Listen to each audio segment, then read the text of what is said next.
Doctor గారికి, MPO గారికి, MEO గారికి, ఏఈ గారికి, అదేవిధంగా వివిధ హోదాల్లోని మా మహిళా సంఘ నాయకులు, అధికారులు, మా ఆశా వర్కర్లు, అంగన్వాడీ టీచర్లు, మహిళా నాయకురాలు, గ్రామ పెద్దలు,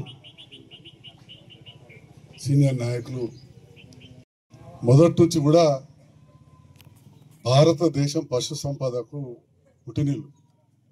ప్రపంచంలో ఎక్కువ పశువులు ఎక్కడ ఉండే అంటే భారతదేశంలో ఉండే. ఇది సంజయ్ కుమార్ చెప్పేది కాదు, మీరు డాక్టర్లు ఎవరు, ఇది చరిత్ర. అంటే మనము ఎవరు ఏ ధర్మాలైనా పాటించాలని ఎక్కువ మంది హిందూ ధర్మంలో ఉన్నవాళ్ళు ప్రతి పశువును, ప్రతి పక్షిని మనము దేవునికి సమానంగా పూజించుకుంటాం.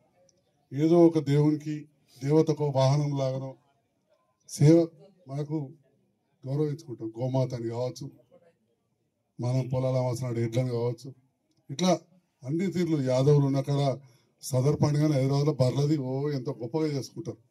అట్లా ప్రతి దాన్ని కూడా మనం ఒక భక్తితో చూడబట్టి ఆ కాలంలో పశువులు ఎక్కడ ఎక్కువ ఉండే అంటే మన భారతదేశంలో.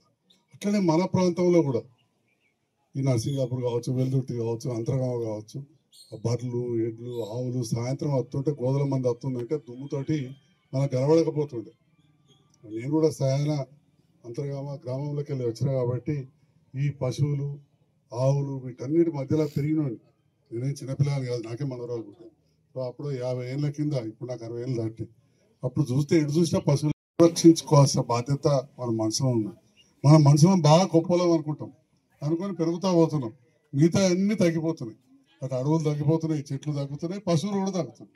అలా తగ్గకుండా చూసుకోవాల్సిన బాధ్యత కూడా మనందరి మీద ఉంటుంది. మరి ఆ రకంగా సమతుల్యత ఉన్నప్పుడే ఈ సృష్టి ఉంటుంది. లేకపోతే మనం చూస్తున్నాం ధన్మని వానలు, ధన్మని వరదలు, ఒక మనమే మిగిలలేం, మనం కూడా కొట్టుకుపోతాం దాంట్లో భాగంగా.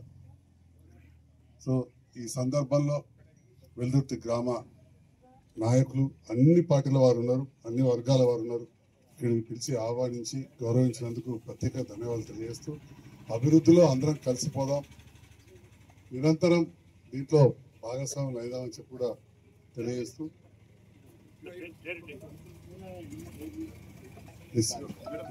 గ్రామానికి సంబంధించి ఈ పశువులను కాపాడుకునే విషయంలో, ఎందుకంటే వేరే సబ్జెక్ట్ యొక్క మాట్లాడాలి, పశువులను కాపాడుకునే విషయంలో డాక్టర్ నరేష్ గారు, మేడం గారు, ఇక్కడ